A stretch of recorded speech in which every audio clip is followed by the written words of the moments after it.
Mesdames, Messieurs, bonjour et merci de renouveler votre fidélité à votre émission Le Grand Jury qui reçoit aujourd'hui M. Abdoulaye Baldé. Bonjour, Monsieur le maire.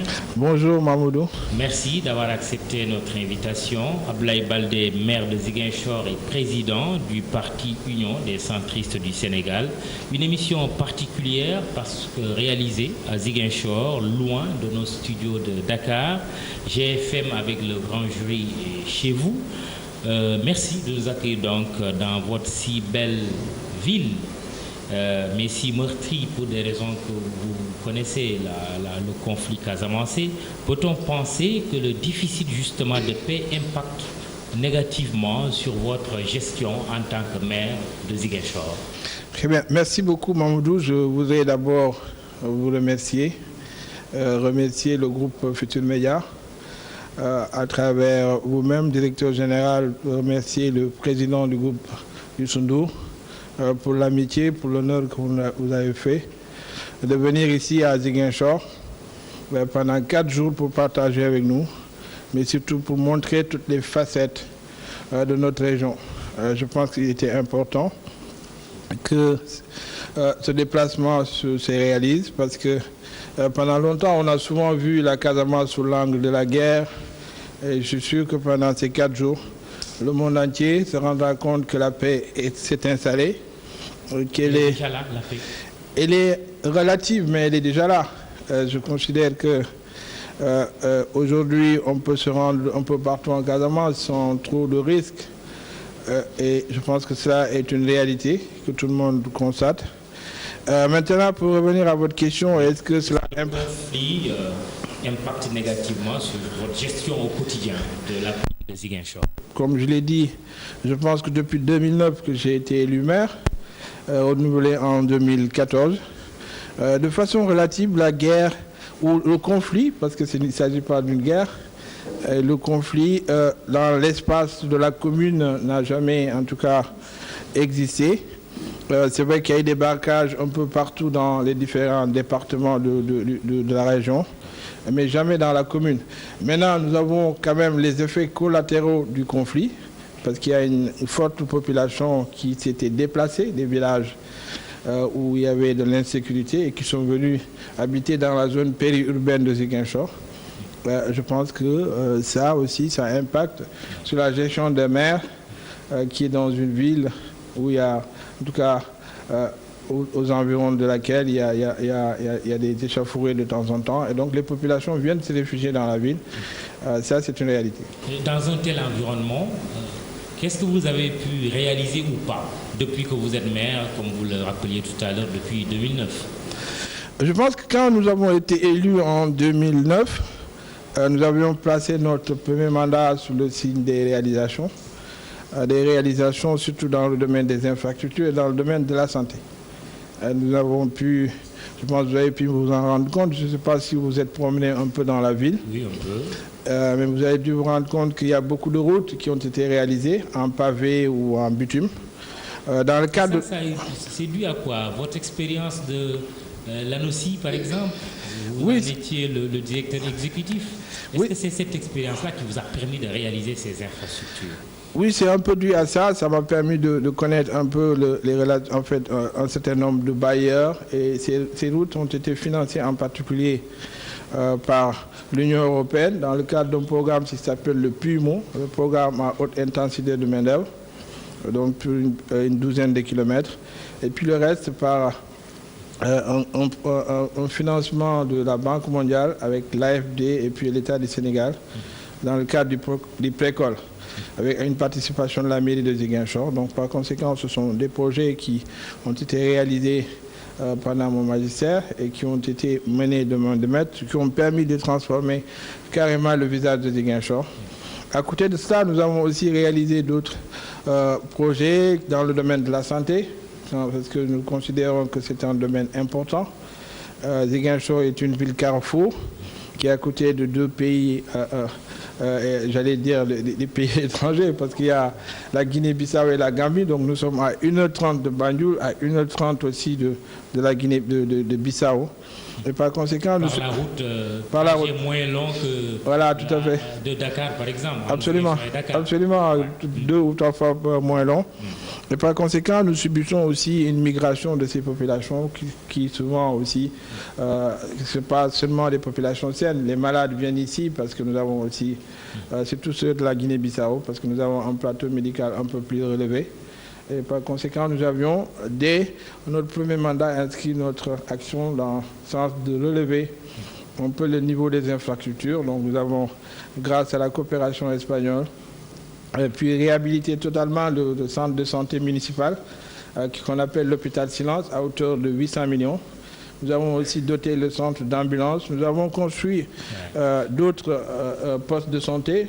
Mais vous n'avez pas pu réaliser le SAMU municipal. Nous nous sommes renseignés. Ça manque à votre bilan. Tout à fait. Vous avez raison. Mais je pense que c'était un processus. Non, le SAMU physiquement n'est pas là. Mais je pense que le médecin-chef du district le disait lui-même. Que c'est vrai que nous n'avons pas encore réalisé le FAMU, mais de façon générale, les ambulances, parce que quand nous avons été élus, il n'y avait pas d'ambulance dans ce district. Aujourd'hui, nous sommes à 4 unités. Donc notre objectif est d'aller à une dizaine. Nous venons de recevoir la semaine dernière le maire de Paris, adjoint de Paris chargé de la santé, avec lesquels nous avons discuté des modalités de coopération avec la ville de Paris pour mettre en place ce SAMU municipal et définir un circuit de transport sanitaire dans toute la ville, parce que nous sommes devenus une ville très grande avec 3 hôpitaux de niveau 2, l'hôpital régional, l'hôpital de la Paix et puis l'hôpital de centre municipal de santé. Donc il est important de mettre en place en cohérence un système de transport qui permet, chaque fois qu'il y a un malade dans les quartiers de la périphérie, que par un coup de fil. Justement, parlant de la périphérie, dans le domaine de la voirie, cela reste encore, n'est-ce pas? Tout à fait. Des choses à faire. Tout à fait. Nous sommes d'ailleurs en train de mettre en place un grand projet qui s'appelle Ziguinchor Ville Verte 0 ravin. C'est dans le cadre du projet sur les changements climatiques qui prend en charge l'ensemble de ces aspects, aussi bien le ravinement, mais aussi la réalisation de coulées vertes sur les caniveaux, qui sont les caniveaux à ciel ouvert. Nous allons les couvrir. Nous allons réaliser beaucoup d'ouvrages d'assainissement dans les quartiers, mais aussi mettre des pavages dans certains quartiers où il y a de grands ravinements. Donc c'est un projet ambitieux qui est estimé à 40 millions d'euros que nous sommes en train de réaliser avec un cabinet. Donc après, nous allons, bien entendu, le gouvernement nous a sollicité pour qu'on présente nos projets, pour ça qu'il y a une table ronde des bailleurs sur la Casamance. Donc par conséquent, la ville de Ziguinchor est une identité importante de la Casamance. Vous n'avez pas un projet d'emprunt obligataire? Nous n'avons pas encore, nous sommes dans un processus de notation. La ville de Dakar, nous sommes dans un projet qui a été bloqué. Tout à fait. Nous sommes dans un processus de montage d'un projet de partenariat public-privé pour la création d'une marina avec 2 villes françaises, la ville de La Rochelle, qui nous a déjà envoyé des experts, des techniciens qui se sont beaucoup penchés sur le projet. Nous avons aussi le portage de la ville de Compiègne et puis la ville de Saint-Maur.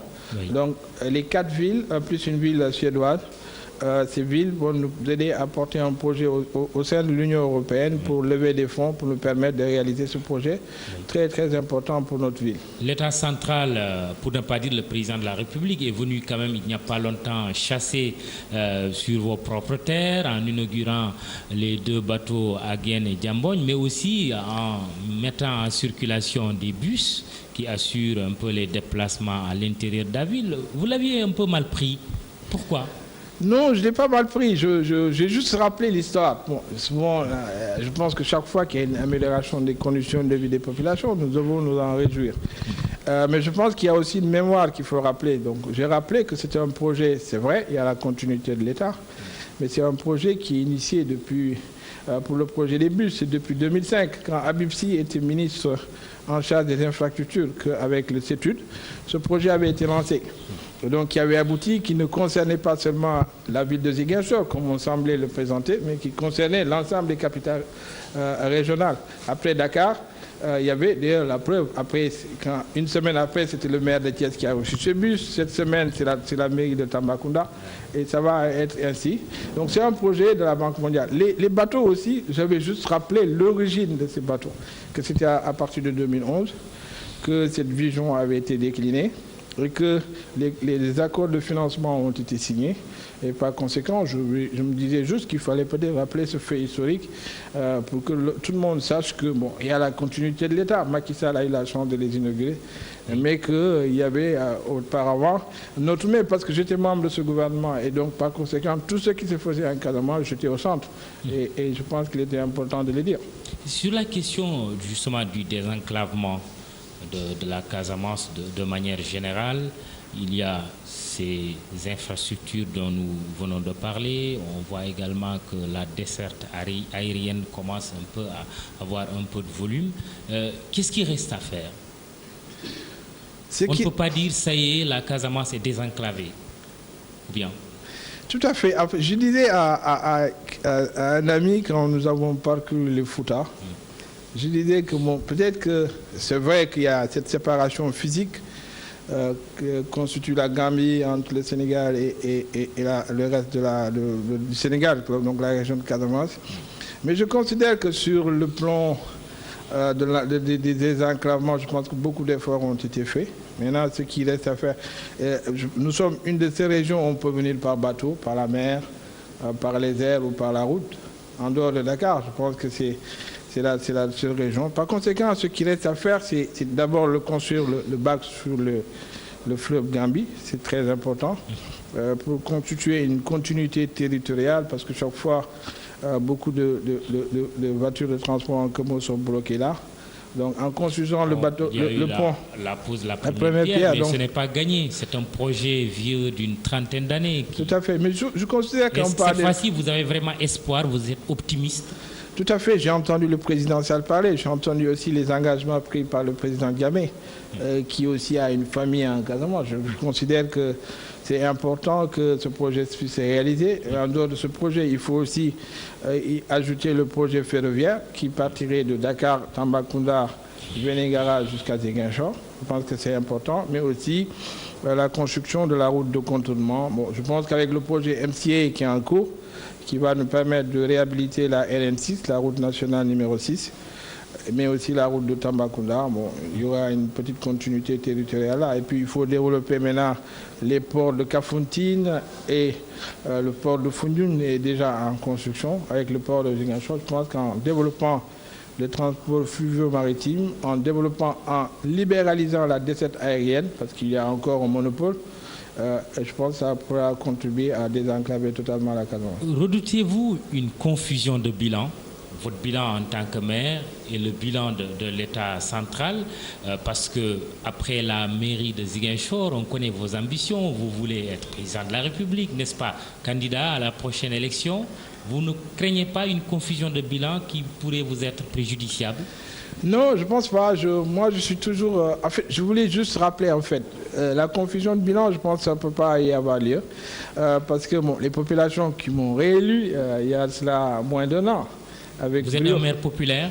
Tout à fait. Je pense que si nous faisions les routes de Ziguinchor, vous allez vous rendre que je suis, quand même, comme on le dit en Wolof, Magui Santéal, je suis assez très populaire. Même les enfants de 3 ans me connaissent. Donc, par conséquent, je pense... Bon, on peut être connu en bien comme en mal. Hein? Mais je pense que pour ce qui me concerne, je suis connu en bien. Je ne me jette pas de fleurs, mais je pense que c'est ça la réalité. Très bien. Alors, restons toujours sur la Casamance. Il y a la dimension processus de paix. Est-ce que vous sentez une méthode, une formule appelée Macky Sall, président de la République, par rapport à la question casamançaise? Très sincèrement, je vais vous dire non. Parce que depuis la méthode Abdou Diouf, qui a constitué à peut-être combattre de façon militaire les irrédentistes, il y a eu maintenant l'accalmie avec Abdoulaye Wade, qui a plus ou moins géré le conflit d'une certaine manière. Bon, nous avons... il avait dit 100 jours. Hein. Oui, il tout à fait. 12 ans, tout à fait. Non, mais ça, je vous le concède. De ce point de vue, c'est un échec? Absolument, c'est un échec parce que le conflit est toujours là. Et pour Macky, vous estimez qu'il n'est pas sur la bonne voie? Non, parce qu'il a juste continué ce que faisait Abdoulaye Wade. Donc c'est une mauvaise voie. Je n'ai pas vu la nouveauté dans ce qu'il est en train de faire. On est en train de négocier avec un groupe alors qu'on n'a pas associé les autres. La communauté Sénadidjo. Voilà, et puis la pluralité des acteurs est toujours là.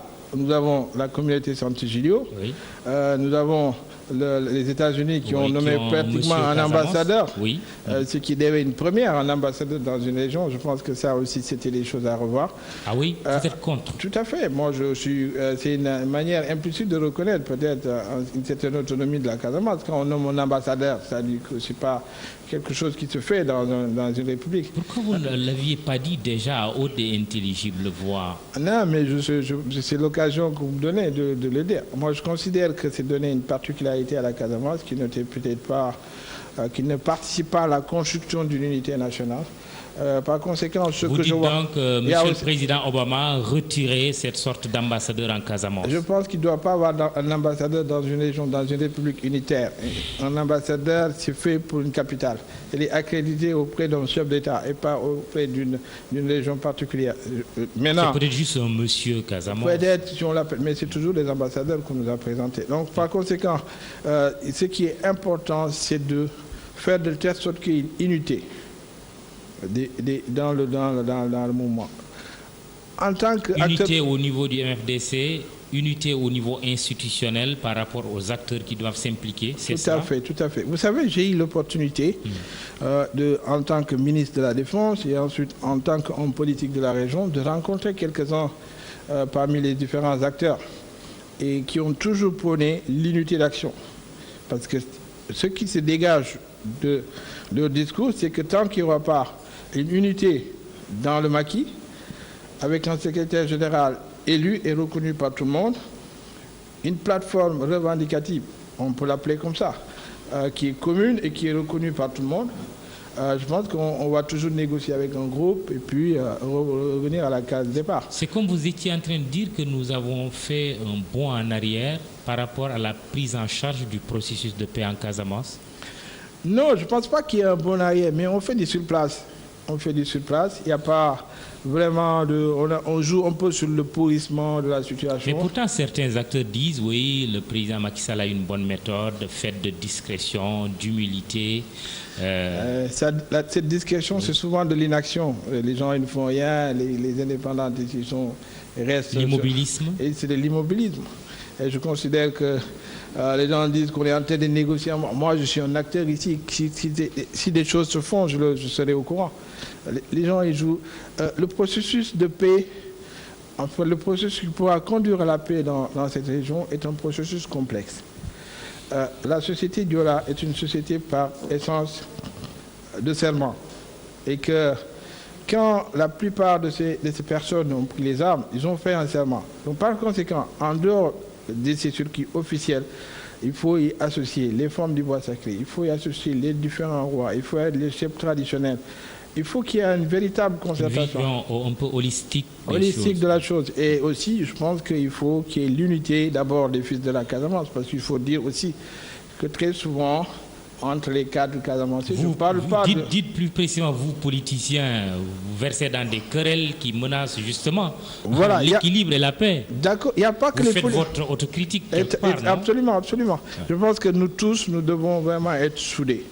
Tous les enfants de la Casamance, pas seulement les cadres, mais l'ensemble doit parler d'une seule voix, pour que nous tous nous levions, parce que ce conflit, il porte préjudice à tout le monde, à l'économie de notre région, au tourisme, à tout ce qui concerne le développement de notre région.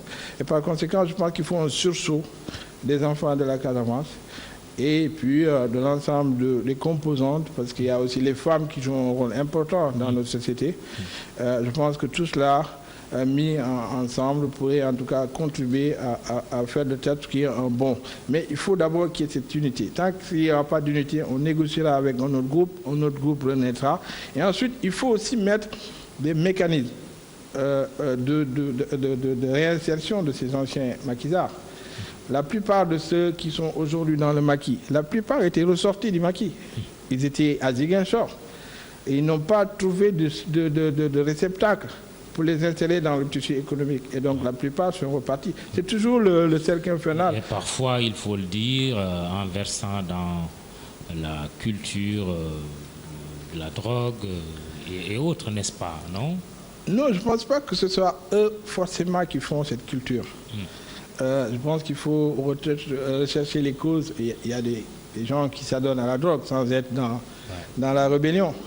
Oui, c'est tout à fait, c'est un ensemble de facteurs qu'il faut prendre en compte. Des cols blancs. Des cols blancs aussi, qui sont peut-être derrière. Ça rapporte gros. Exact. Je rappelle que vous suivez l'émission Le Grand Jury de la RFM. Nous sommes aujourd'hui à Ziguinchor, où nous recevons, où il nous reçoit, le maire de Ziguinchor, Abdoulaye Baldé. Sur le processus de paix toujours, est-ce que les incidents notés dernièrement du fait d'une partie du MFDC, par aile militaire, sont de nature à remettre en cause les acquis qui sont quand même réels, quoi que l'on dise, il y a quelques acquis, non? Je ne pense pas que ces événements puissent remettre en cause ce qui est en train d'être fait. Je pense que c'était des incidents tout à fait fortuits, mineurs, qui étaient dus, d'après les renseignements que j'ai reçus, peut-être à une altercation entre les militaires et une bande qui s'est déplacée dans la zone. Oui. Je pense que c'était un incident. C'était une bande qui était dirigée par César Atoutbayat. Je considère que c'était un incident qui était tout à fait fortuit et qui n'a pas été planifié et qui ne remet pas en cause ce qui se passe. Est-ce que vous rencontrez les combattants, les chefs de l'aile militaire? Il m'est arrivé d'en rencontrer parce que je pense que le président de la République lui-même le sait. Ah oui, vous les rencontrez régulièrement? Et je lui ai rendu compte des différentes missions que j'ai effectuées, qui, chaque fois que des courriers m'ont été adressés en tant que premier magistrat de la ville pour que j'aille répondre à leur... Qu'est-ce que Salif Sadio, par exemple, vous a dit et que vous avez répercuté au chef de l'État? Salif Sadio, je ne l'ai jamais vu de façon physique et de façon truc. Bon, il y a des émissaires qui partent et qui reviennent me rendre compte des discussions qu'ils ont eues avec Salif Sadio, mais moi-même personnellement... Il est vraiment prêt à faire la paix? Ah, tout à fait. Il est tout à fait prêt à faire la paix. Il est dans une bonne dynamique pour faire la paix. Et je considère que maintenant, il faut mettre les conditions. Il s'est retrouvé avec Niantan, qui était le troisième chef de guerre. Donc, par conséquent, ils ont fait une fusion. Maintenant, ce qu'il faut faire, c'est de faire de telle sorte que César, Niantan et puis le groupe de Salif Sadio puissent en tout cas réunir pour faire une fusion et aller vers le processus que j'ai décrivé tout à l'heure. Et au plan politique, quand même, on n'a plus de leader charismatique, si vous voulez, entre guillemets, du MFDC depuis pratiquement la disparition de l'abbé Diamacoune Senghor. On a l'impression que le MFDC n'est plus pris en charge politiquement pour être un partenaire vraiment de la paix, non? Non, je pense qu'il y a beaucoup de leaders en fait qui émergent, mais le seul, c'est-à-dire qu'il n'y a pas un élément fédérateur.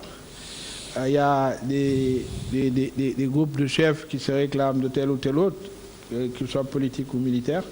Vous avez Kourouma Sané qui est au niveau de Paris, mais vous avez aussi le groupe des intellectuels du MFDC avec Apaké Nadiamé, et puis d'autres qui tournent, Jean-François Marie Biagui, et tous les autres. Mais il n'y a pas un seul qui, aujourd'hui, concentre l'ensemble des espoirs et surtout de la confiance du MFDC.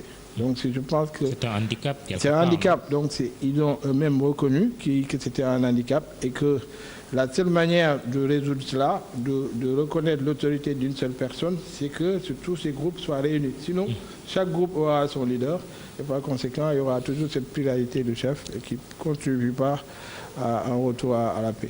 Alors, Abdoulaye Baldé, vous disiez tout à l'heure que la Gambie, la Guinée-Bissau sont presque à un jet de pierre de la Casamance, donc il y a un voisinage immédiat.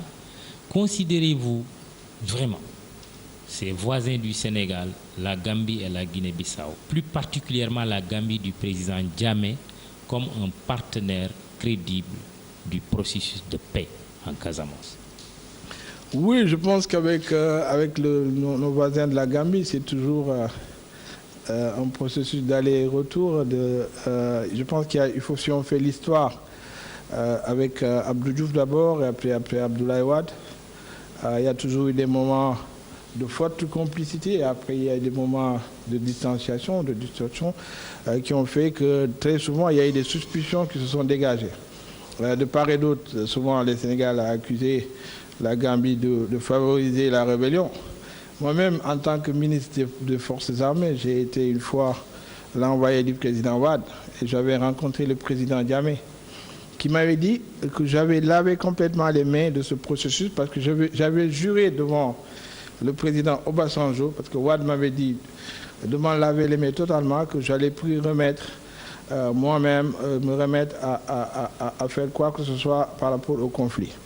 Et donc c'est ce qui avait dans un temps avait donc constitué ce retrait de la Gambie.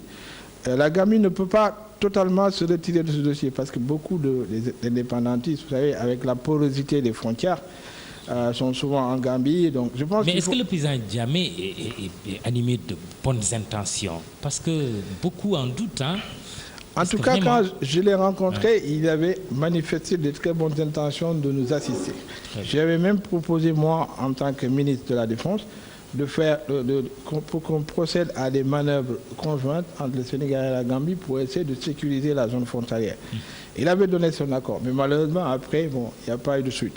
Par conséquent, ce que je pense, c'est qu'il faut rétablir des mesures de confiance entre les deux chefs d'État. Parce que vous savez, bon, Yaya Jammeh nous reproche d'accueillir sur notre sol des personnes qui sont opposées à son pouvoir. Et par conséquent, par stratégie politique, lui aussi, il peut peut-être se réfugier sur ce prétexte en disant que bon, le couteau dans la plaie, mais le président Macky Sall récemment quand même lui a donné des gages en disant qu'il ne protégera personne, qu'il ne permettra à personne de mener des actions séditieuses ou insurrectionnelle à partir du territoire sénégalais. Oui, tout à fait. Le président Diamé a fait le même discours. Je pense oui, lui, il lui a fait du rentre-dedans, comme on dit, non? Qu'il n'a pas de problème avec le peuple sénégalais, mais avec le président Macky Sall. Bref, alors, monsieur le maire, parlons d'économie, un peu de tourisme, avant d'en arriver aux questions d'ordre plus national.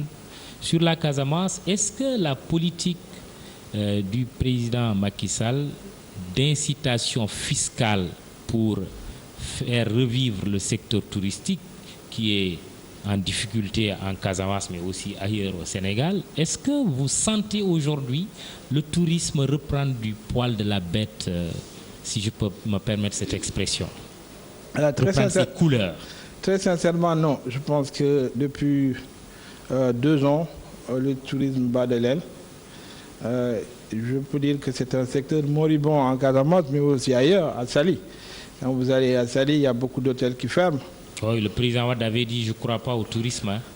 Oui, mais je pense à l'époque sous votre régime. Je pense que c'est une erreur. Moi, je considère que le tourisme partout constitue un secteur économique très important. C'est vrai que le président Wade a toujours fustigé ce tourisme de sac à dos. Il voulait un tourisme de riches.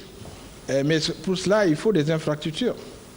Et ces infrastructures-là, malheureusement, ne sont pas souvent là. Il faut des infrastructures, il faut de beaux hôtels, il faut accueillir un personnel qualifié, toutes choses qu'on ne peut pas souvent trouver chez nous. Et par conséquent, depuis l'arrivée de Macky Sall, je m'attendais à un changement de politique pour qu'il y ait d'abord la promotion du tourisme de masse, parce que c'est ça qui a fait aussi les beaux jours de la Tunisie, du Maroc, où les prix d'avion sont moins chers, où les prix de la nourriture sont moins chers. Il a décidé de baisser les prix d'avion, plutôt, et de supprimer aussi le visa touristique, non? Tout à fait. Maintenant, nous attendons les effets de cette annonce et de ces mesures, peut-être pour la saison prochaine. Mais pour ce qui concerne cette saison, je considère que c'était une saison morte sur le plan touristique. Il n'y avait pas eu beaucoup de touristes. Et par conséquent, la mesure qui a consisté à faire de la Casamance une zone touristique d'intérêt national, moi je pense que c'est une bonne chose, mais il faut l'étendre à toutes les zones touristiques, aussi bien à Saly, au plan national. Ouais. Et puis l'accompagner d'une véritable politique d'incitation d'investissement dans le secteur du tourisme. En ce qui concerne la Casamance, moi j'ai toujours prôné la mise en place de zones franches industrielles. Moi, je ne suis pas pour le développement par secteur. Il faut qu'il y ait un développement global. Il faut des zones franches industrielles parce que ce qu'on appelle la chaîne des valeurs, le tourisme en fait partie. Vous ne pouvez pas développer tellement le tourisme et laisser les autres secteurs. Comme l'agriculture. Pas l'agriculture. Donc, moi, j'ai toujours demandé. Grenier même. Tout à fait. Ouais. J'avais toujours demandé à ce qu'on mette en place ce qu'on appelle des zones franches industrielles. Aussi bien en Casamance, en tenant compte des avantages comparatifs de chaque région, mais faire de telle sorte que les industriels puissent s'installer. Mais il y a aussi que la Casamance, cette si belle région, est desservie par une certaine manière de la présenter sur le plan international, les échos qu'on en a. Quand la France, le site du Quai d'Orsay va jusqu'à dire aux citoyens français, aux touristes français, faites attention à la Casamance, d'autres pays sans doute l'ont fait, ça c'est quand même un gros handicap. Oui, tout à fait, c'est un gros handicap et je considère que la présence de votre groupe ici va me permettre en tout cas de faire de telle sorte que une meilleure perception puisse être donnée de ce qui se passe actuellement en Casamance. Nous ne sommes pas une région en guerre, qui n'a pas de braquage, elle n'est pas moins sûre que dans les autres régions du Sénégal. C'est vrai que quand vous hasardez dans certaines zones, il y a des risques, mais je pense que dans les zones touristiques, il n'y a jamais eu de braquage depuis des dizaines d'années. Et donc, il faut qu'il y ait une politique du gouvernement en direction de ces représentations diplomatiques, de la France en particulier, dont les ressortissants sont ici, qui habitent en paix au niveau du Cap Skirring et des zones touristiques. Justement, en tout cas, me concernant, j'ai été au Cap Skirring l'année dernière et j'avoue que j'ai aimé. Et je vais revenir aussi. Je ne sais pas si c'est important de le dire, mais je rappelle que vous suivez votre émission Le Grand Jury de la RFM qui reçoit le maire de Ziguinchor, Abdoulaye Baldé, président aussi d'un parti d'opposition, Union des centristes du Sénégal. L'envoi des djambars en Arabie Saoudite fait débat et même controverse. Certains estiment que nos soldats n'ont rien à voir à faire là-bas parce que le conflit qui est en cours au Yémen, même si ça constitue une menace pour l'Arabie Saoudite, n'est pas notre conflit. Le chef de l'État justifie la nécessité justement d'envoyer nos djambars, 2100. On vous a entendu. Vous semblez être contre? Non, pas contre. Je pense que j'ai une position très nuancée. Je considère que l'Arabie Saoudite est un partenaire traditionnel du Sénégal. Ils nous ont toujours soutenus depuis Senghor, Abdou Diouf, Abdoulaye Wade et aujourd'hui Macky Sall. Aussi bien, nous avons des partenaires traditionnels que sont l'Arabie Saoudite, que sont les États-Unis, que sont la France et le Maroc. L'Arabie Saoudite, est-ce que c'est toujours au bénéfice du pays, le Sénégal, pour son développement, ou au bénéfice de juste quelques dignitaires avec la circulation de mallettes, de pétrodollars? Oui, je pense que de façon fondamentale, si vous prenez par exemple la route qui va de la Gueule-Tapée jusqu'à l'aéroport, ça a été financé par le Fonds saoudien. Et puis d'autres infrastructures. Le Méridien président, ils nous ont souvent aidés dans différentes conditions quand le président Diouf était là. Mais combien de milliards ont été cachés? Ils sont venus ont pris une autre destination sous forme d'appui budgétaire. Maintenant, pour ce qui concerne l'envoi des djambars. Oui. Alors, moi, ce que j'ai déploré, c'est la méthode qui a été utilisée. C'est vrai que le président de la République est le chef suprême des armées. Mais une question aussi importante aurait dû faire l'objet de concertation. Il aurait dû consulter les partis politiques qui sont présents à l'Assemblée nationale, les chefs religieux, avant de prendre une décision aussi importante. Et l'autre chose, c'est surtout les raisons qui ont été évoquées que je trouve un peu fallacieuses. Parce que le conflit se déroulant au Yémen, non pas en Arabie Saoudite. C'est un conflit qui oppose deux factions du Yémen, de présidents déchus et de présidents qui étaient en exercice, qui s'est réfugié en Arabie Saoudite. Par conséquent, c'est une guerre qui n'est pas conventionnelle. Et donc, pour y envoyer des soldats, je pense qu'il fallait qu'il y ait de la concertation. Maintenant, l'argument qu'ils ont évoqué, celui consistant à projeter les liens saints de l'islam, est un argument qui peut-être peut être pris en compte. Et de ce point de vue, moi j'ai toujours défendu l'idée que les djambars devront y aller, mais ne doivent pas aller au Yémen. Ils doivent rester suivant le mandat qui leur a été donné, les explications qui ont été données à l'Assemblée nationale, que ces soldats doivent être stationnés comme une force de maintien de la paix en Arabie Saoudite. En Arabie Saoudite. Absolument. Pas d'intervention au sol, d'incursion dans le territoire yéménite. Parce que c'est une Est-ce que vous êtes rassuré de ce point de vue, que nos soldats ne seront pas utilisés comme chair à canon? Je pense que s'ils le font, ils auront trahi tout le peuple sénégalais, tous ceux qu'ils avaient dit pour le peuple sénégalais, en disant que c'est une force de maintien de la paix, pas une force qui va faire de la guerre. Donc, par conséquent, c'est une force qui sera positionnée en Arabie Saoudite. C'est ce qu'ils nous ont vendu comme idée, et je pense qu'il faudrait que cela soit respecté et ne pas envoyer les enfants du Sénégal comme des chairs à canon dans une guerre qui n'est pas conventionnelle, encore une fois, où le droit de la guerre ne sera pas appliqué, et donc où toutes sortes de cruautés pourraient être exercées sur les prisonniers, par exemple, de guerre. Alors, on sait que ce conflit qui est interne au Yémen est aussi quelque part le symbole, l'illustration d'une sorte de guerre que l'Iran et l'Arabie Saoudite se mènent. Est-ce que vous faites partie de ceux qui disent que le Sénégal court un gros risque de représailles à travers le terrorisme, mais risque aussi de représailles par rapport justement à la crise casamançaise? Vous le craignez? Pas forcément, pas de cette manière. Je pense que c'est vrai que c'est une guerre un peu à distance entre l'Arabie Saoudite et l'Iran, à travers ces groupes rebelles qui se battent au Yémen. Et donc l'implication du Sénégal, c'est vrai, pourrait avoir des répercussions. Mais je ne pense pas que ces répercussions soient aussi graves et qu'ils peuvent en tout cas immédiates pour notre pays. Ce qu'il y a lieu de faire, c'est de... je pense que ces risques existaient depuis très longtemps. Vous savez que les groupes terroristes, qu'ils soient de Boko Haram ou qu'ils soient des groupes comme le Moujao qui est au niveau du Mali, ces groupes qui se sont constitués depuis la Libye après la chute de Kadhafi, où il y a près de 40 000 armes qui ont transité et qui sont venues en Afrique de l'Ouest, donc qui constituent aujourd'hui l'arsenal de guerre de tous ces groupes terroristes qui se mouvent au niveau de l'Afrique de l'Ouest. Les risques existaient depuis ce moment-là. Mais justement, vous avez été ministre de la Défense, secrétaire général de la présidence de la République, ayant eu accès aux renseignements les plus pointus.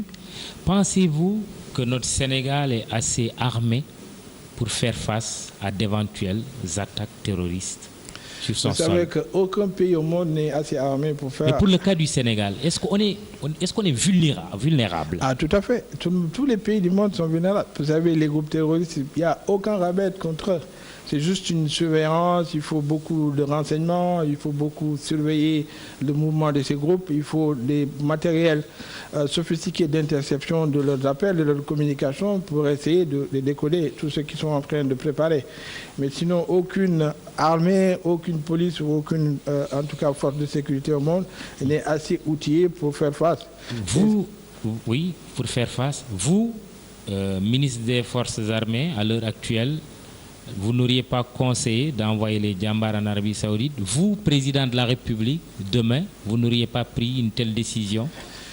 J'aurais pu prendre la décision, compte tenu des considérations que j'ai dégagées tout à l'heure de l'amitié séculaire entre le Sénégal et l'Arabie Saoudite. Vous n'auriez pas dit non au roi?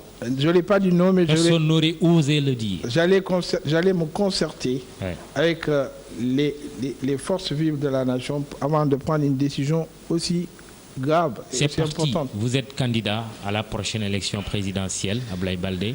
Je suis en train de réunir les conditions de ma candidature. Nous sommes dans un parti politique qui a 3 ans bientôt d'âge, qui a participé pour la première fois à des élections en 2014, les élections locales, et qui donc a gagné 2 départements, qui a gagné une vingtaine de municipalités, qui compte plus de 700 élus à travers le Sénégal. Pas donc, beaucoup quand même pour gagner... Tout à fait. Et donc, une présidentielle, hein? Tout à fait. Pas suffisant. Mais nous sommes dans un processus. La présidentielle, c'est dans 2 ans. Ah oui? Si vous faites de la comparaison, ne sait même pas si c'est dans 2 ans ou encore dans 4 ans. Si vous faites de la comparaison, qu'est-ce que vous faites dire que c'est dans 2 ans? Non, c'est parce que je fais confiance à Macky Sall, au président Macky Sall, qui a pris l'engagement devant tout le peuple sénégalais. Je sais que c'est un homme d'honneur et qui ne va pas peut-être revenir sur sa parole. Qui est aussi un fils politique ou spirituel d'un certain Abdoulaye Wade. Hein? Oui, mais jusqu'à preuve du contraire... Champion du Wahwahed il y a quelques années. Ce que nous disons n'est pas méchant, c'est quand même un constat. Jusqu'à preuve du contraire, je lui fais confiance. Donc par conséquent, si on fait de la comparaison, par exemple, si vous dites que ce n'est pas suffisant pour gagner, mais le président Macky Sall, l'APR, en 2009, avait moins de conseillers que nous. Et je pense que dans la région de Dakar, ils avaient comme Banya et comme conseiller. Par conséquent, 3 ans après, ils sont devenus président de la République. Donc nous sommes dans un processus et aucun parti ne peut aller tout seul pour gagner une présidentielle. Oui. Il est évident que... Vous travaillez à la mise en place d'une coalition. Tout à fait. Si nous devons y aller, oui. Nous allons aller avec d'autres forces, qu'elles soient politiques ou qu'elles soient de la société civile ou qu'elles soient syndicales. Donc nous allons constituer une grande coalition qui nous permettra d'aller à la présidentielle, qu'elle soit organisée en 2017 ou en 2019. Mais ce que je conseille au président Macky Sall, c'est d'organiser ces élections en 2017, parce que sinon, il y a de forts risques d'aller à une cohabitation, parce que 2017, dans tous les cas, il y aura une élection législative et qui, si les forces de l'opposition se réunissent, il est fort évident, il est fort en tout cas probable qu'il y ait pour la première fois une cohabitation au Sénégal. Est-ce que vous reprenez à votre compte l'injonction ou en tout cas l'invite du Parti socialiste dernièrement qui a demandé au chef de l'État de tenir le référendum sur la réduction de son mandat avant fin 2015 plutôt qu'en 2016? Oui, moi je rejoins totalement le Parti socialiste. Je pense que si on a la volonté d'organiser les élections en 2000, l'élection présidentielle en 2017, il est beaucoup plus utile et beaucoup plus sage d'organiser le référendum en 2015 pour que tout le processus qui doit accompagner l'élection présidentielle puisse se dérouler seulement en fait dans sa globalité au courant de l'année 2016 et non intercaler un référendum qui aurait lieu en mai. Donc à 7 mois de la présidentielle, je pense que tout cela c'est un peu confus. Et la plupart des nouvelles cartes d'électeurs d'ailleurs expirent en 2016, ça c'est un fait. Mais l'autre chose, le PS dit faire le référendum le plus tôt possible, c'est mettre tous les candidats au même pied. Sur le même pied. Oui, moi je pense que le fait d'organiser le référendum en 2016 ou en 2000 ne favorise pas un candidat contre un autre. Je suis sûr que si un référendum est organisé, ce sera un oui massif. Ah oui? Que les Sénégalais, c'est évident. Un oui à la réduction. Tout à fait. Tout à fait. Ça, c'est ma conviction. D'ailleurs, vous avez vu les sondages qui ont été faits et qui donnent 66% des Sénégalais qui sont pour la réduction du mandat. Et je suis sûr que si demain on organise... Je ne suis pas au courant de ce sondage. Bon, est-ce qu'il est crédible? Parlez-nous-en. Je suis certain que au minimum 70% des Sénégalais voteront pour la réduction du mandat, parce que moi j'ai parcouru le Sénégal. Je sais quelles sont les intentions des uns et des autres. Je me suis entretenu avec les paysans, avec les éleveurs, avec toutes les couches de la société, et je sais aussi les sentiments qui les animent par rapport à ce qui se fait actuellement dans le pays. Abdoulaye Baldé qui travaille à réunir les conditions de sa candidature à la prochaine présidentielle, que répondriez-vous à quelqu'un qui vous dit « Bon, vous êtes encore jeune, attendez un peu ». Oui, ça c'est ce que j'ai entendu souvent. Mes aînés me l'ont souvent dit. Mais je pense que, comme on le dit, aux hommes bien nés, la valeur n'attend point le nombre des années. Je pense qu'il est important que, quelque part, très, très tôt, que nous puissions nous lancer dans un combat aussi important. Mais avec quoi? Avec quel projet de société au-delà des personnes? Avez-vous une alternative au plan Sénégal émergent cher au président Macky Sall? Tout à fait, nous avons une alternative au plan Sénégal émergent. Ce plan n'est pas bon. Il a des côtés bons, mais c'est souvent des pétitions de principe. Il y a beaucoup de choses qui sont bonnes, il y a des choses qui ne sont pas bonnes. Et si vous regardez les grands principes du plan sénégalais, on vous dit qu'il y a 27 projets phares et 17 réformes. Moi, je considère que ce ne sont pas 27 projets qui vont faire du Sénégal un Sénégal émergent. Il faut beaucoup plus. Comme le disait tout à l'heure en Olata, il faut d'abord territorialiser le PSE. Quand vous allez dans les villages, vous allez dans les communautés rurales, dans des zones où il n'y a même pas 1 kilomètre de goudron depuis que le Sénégal est indépendant. Partout où vous allez au Sénégal, ce sont les mêmes problèmes. Les gens, ils ont des problèmes d'accès à l'eau, ils ont des problèmes d'électricité, ils ont des problèmes d'accès à la santé. Au-delà du constat, quelle est, en un mot, la dorsale de votre projet de société, de votre alternative au PSE? Notre alternative, c'est rééquilibrer le Sénégal.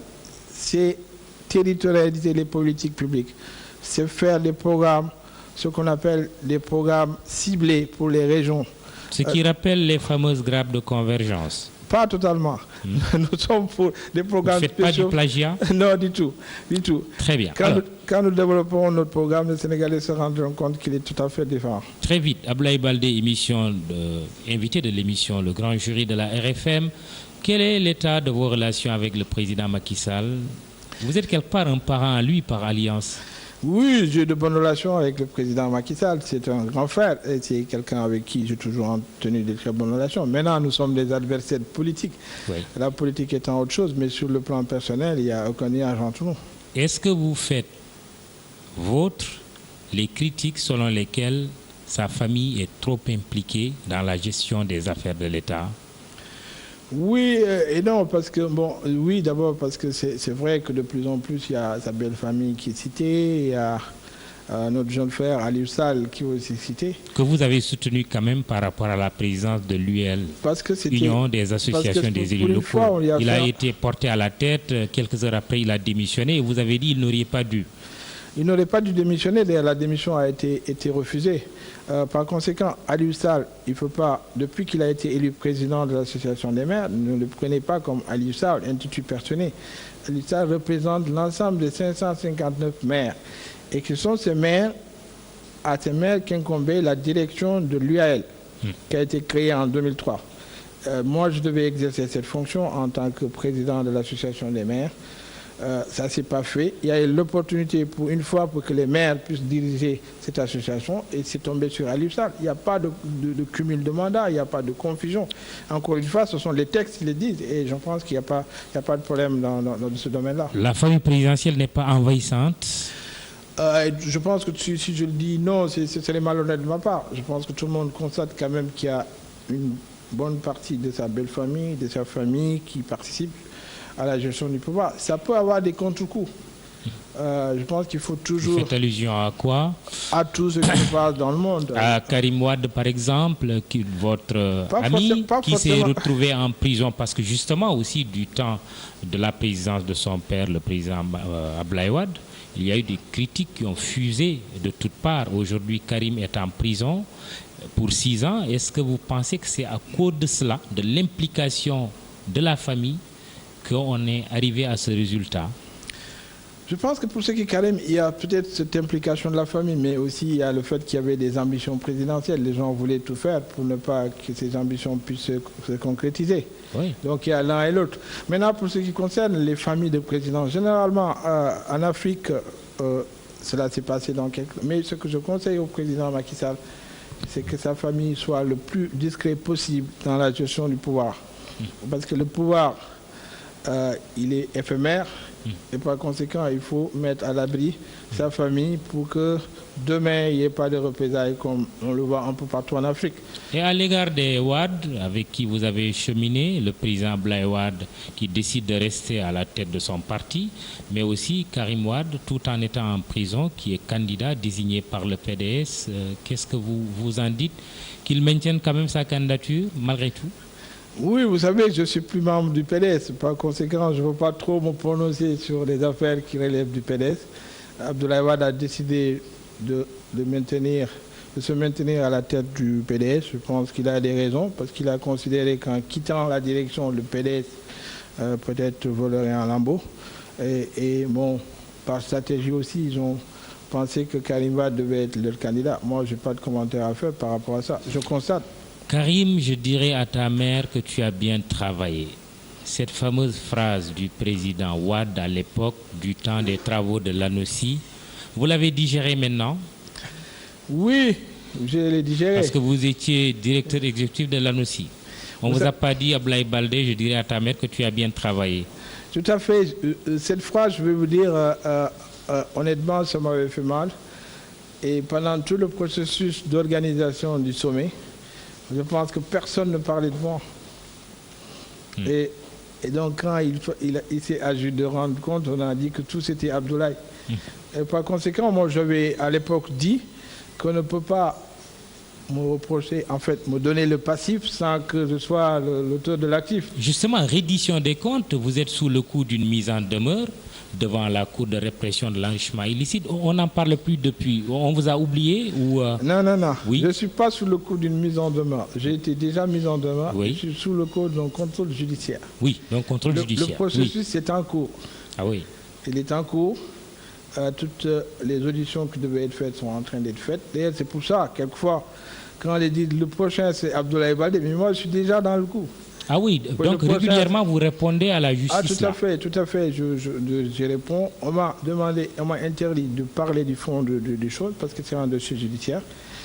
Mais sachez que le dossier est en train de suivre normalement son cours et que j'ai donné toutes les preuves de mon innocence par rapport à ce qui se passe. Vous ne vous attendez pas à une arrestation? Mais non, arrestation, pour être arrêté, il faut être coupable. Et par conséquent, je suis en train de donner les preuves de mon innocence. Et vous voyagez quand vous le voulez, quand vous le pouvez? Non, je voyage. Chaque fois que je voyage, je demande une autorisation du juge d'instruction. Parce que mon dossier, encore une fois, n'est plus avec le procureur. Et je pense qu'on est dans une république organisée. Je demande à certains ministres, comme Diène Fabassar, qui, de façon publique, allait dire à la télévision qu'Abdoulaye Baldé va être convoqué dans les prochains. Mais dans quelle république on est? Il faudrait que chacun puisse jouer sa partition. Mon dossier est devant la justice. Un ministre de la République qui n'a aucun contrôle sur la justice. Encore si c'était le ministre de la Justice qui le disait. Mais chacun, les gens veulent s'entendre parler et raconter n'importe quoi. Ça, c'est des mensonges. C'est pas une réalité. Il n'a aucune connaissance de ce qui se passe dans ce dossier. Par conséquent, il faut qu'il se garde d'en parler. Lui aussi, de la même manière que tous les autres qui interviennent et qui pérorent et qui disent n'importe quoi sur ce dossier. La CREI, faut-il la garder ou la supprimer? C'est la dernière question. Si le processus actuel se poursuit, il faut la maintenir. Parce que je considère qu'on ne peut pas amener une catégorie de personnes à la CREI, au bout du processus, dire que c'est fini.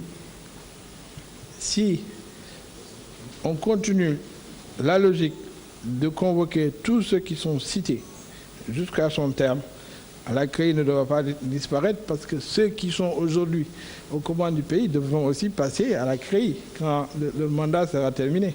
Parce que c'est une juridiction qui est unique au monde où on te demande de faire la preuve de ton innocence alors que dans un procès, c'est toujours l'accusation qui amène les preuves de ce qu'il avance. Ici, on inverse la charge de la preuve et par conséquent, c'est jeter tout le monde en pâture. Je considère que tout le monde doit en pâtir.